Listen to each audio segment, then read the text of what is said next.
बहुत समय पहले की बात है। किसी जंगल में एक बहुत ही बुरी जादूगरनी रहा करती थी। वो जादूगरनी हमेशा लोगों को परेशान करती थी। फिर एक दिन जादूगरनी पास वाले गांव में जाकर वहां के कुएं में काले जादू से तैयार किया हुआ भूतिया पानी मिला देती है। उस पानी को पीने के बाद गांव के सभी लोग अजीबोगरीब बर्ताव करने लगते हैं और अपना आपा खोकर एक दूसरे की मारापीटी करना शुरू कर देते हैं।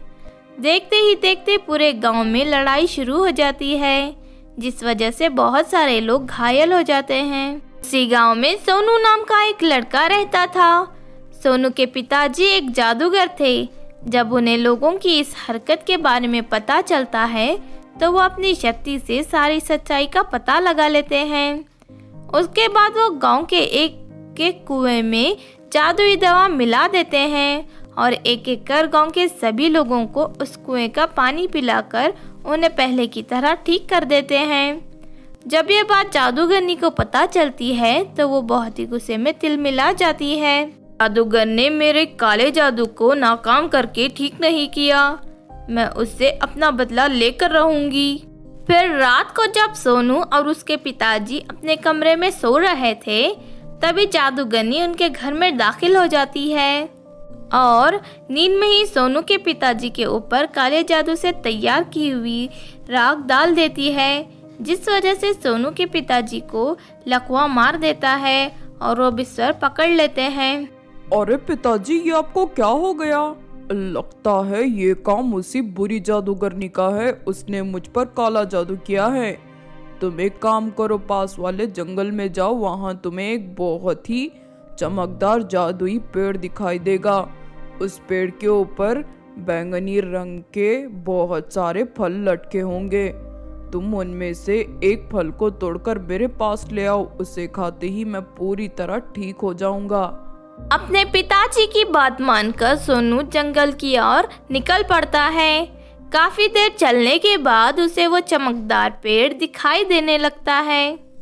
उस पेड़ पर सारी बैंगनी रंग की फल लगे हुए थे, लेकिन सोनू जैसे ही फलों को तोड़ने की कोशिश करता है, तभी अचानक वहाँ फल सुंदर लड़कियों में बदल जाते हैं। नहीं नहीं नौजवान, हमें मत तोड़ना वरना हमारी मौत हो जाएगी। ये सब देख सोनू बहुत हैरान होता है। अरे ये कैसा चमत्कार है? ये फल अचानक लड़कियां कैसे बन गई? दरअसल हम पास के गांव में रहने वाली लड़कियां हैं। उस बुरी जादूगरनी ने हमें अपने जादू से फल बनाकर इस पेड़ पर टांग दिया है।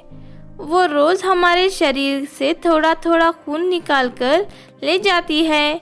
हमारे खून से वो एक भूतिया दवा तैयार कर रही है, जिसे पीकर वो दुनिया की सबसे बड़ी जादूगरनी बनना चाहती हैं।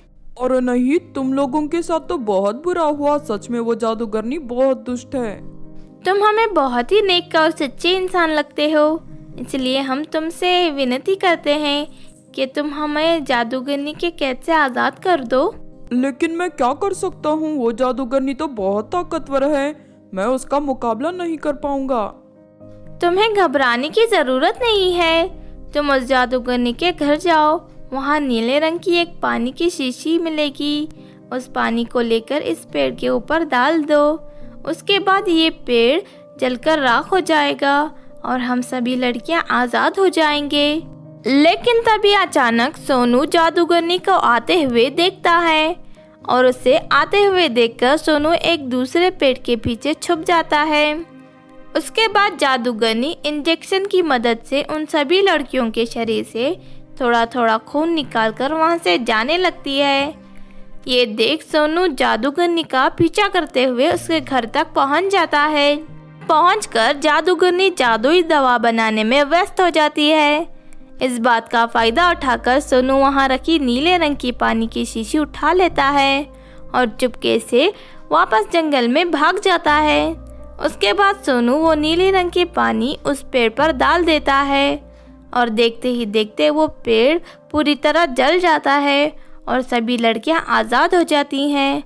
लेकिन तभी जादूगरनी वहां आ जाती है।